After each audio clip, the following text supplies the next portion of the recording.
Welcome to another tutorial on the FPS series. Last episode where we left off is that we just made the UI that indicates the current weapon and the minimaps and such. So off camera, what I did is created a weapons holder folder that has nothing inside it. Then inside the folder, I've made 4 separate folders to indicate the primary, secondary, melee, and grenades. So these, as you might have guessed, will hold the current weapons. So primary holds the M4, secondary holds the pistol, and so on and so on. So the reason why I did that is because now I can make a array and then loop through these. So let's do that. The way we're going to do that is by going to the controller, at the controller script, and we're going to add some new lines to it. So this is our controller script. And what we're going to do now is add some public variables. So the first one is going to be the indicator or the index of the array. So just do public load weapon indicator. And the next thing is obviously a array of game objects. So public game object, array of game objects, and weapons. So instead of leaving it as a null, what we're going to do is hard code it into 4 game objects. So to do that, we're just going to say new game object, and inside the brackets we're going to say 4. So if we save that, now we should have a array of 4 elements. So obviously what we're going to do is drag and drop these. Okay, now we have an array of 4 elements loaded into this array. The next thing we're going to need is a way to loop through these. So back into our script, what we're going to do is add a block of code. Now this block of code that we're going to add has to be public because it has to be accessible from the input manager script. So let's start. Public void switch weapons. Obviously this will take in a index. So let's just do a int.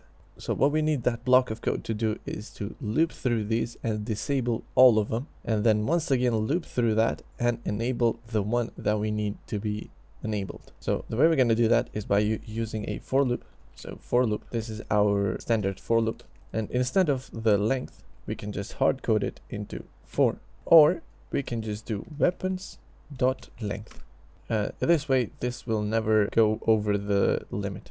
So inside of the for loop, literally all we need to do is just say weapons in the index of I dot set activate to false. And now this is disabling all 4 of the elements. After we disable all 4 elements, we need to enable the one that we selected. So to do that, you might have guessed how to do that. What we're going to do is say weapons, and instead of saying in the index of I, now we're going to say in the index of this index. So index dot set activate. And after that, we want to update our pointer, our weapons indicator pointer. So just do weapons indicator is equal to index.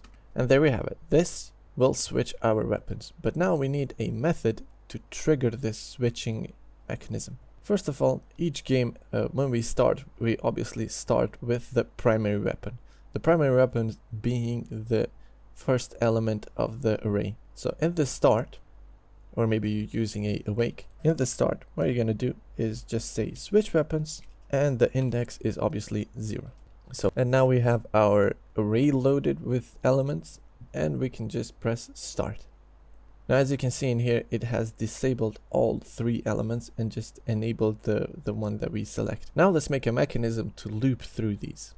So to loop through these, what we need is a input manager. Lucky for us, we're already using a input manager. Okay, this is our input manager script that we built in the previous episodes. And what we have in here is the controller reference to the controller script, obviously. Now we have these checks in here that indicate if the game is paused or not. So if the game is obviously not paused, we want another if statement, or we can just copy from here. And now we want a to indicate our switching weapons. For now, I'm just going to use the E, and I'm going to say controller not jump, delete the jump. What I'm going to say is controller dot switch weapons. And now in the index, we can't obviously just pass in a hard-coded value, because it will never change to a different value.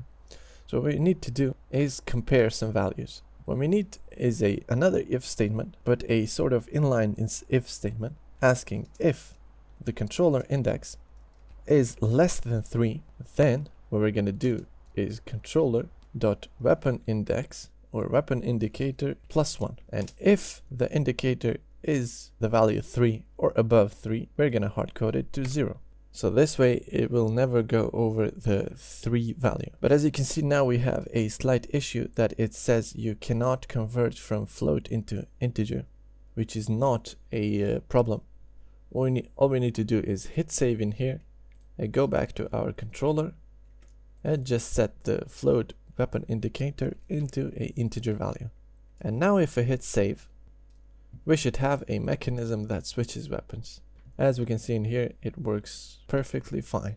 So right now what we need is a reference to the UI system. And this is, by the way, the UI script that we built in the other episodes, which already has a set weapons block of code. All we need now is a reference to this script, and then after that we can just switch to any weapon we want. So the way we're going to do that is by using a find object with tag, as this is the only way of accessing the script, because you can't just drag and drop it with the mouse every time we play the game.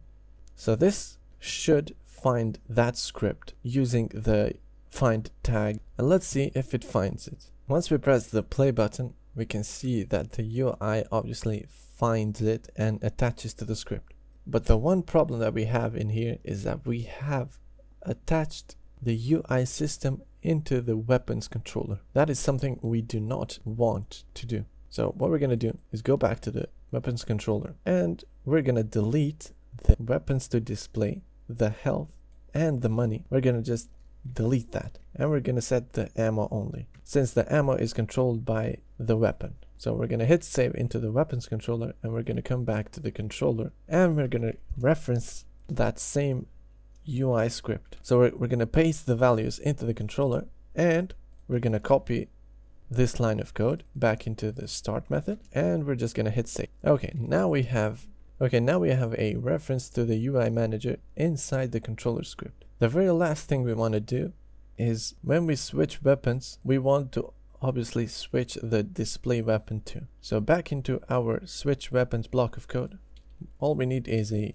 line of code, or we can just copy it from here and paste it in here. And all we need to change in here is from 0 to obviously index.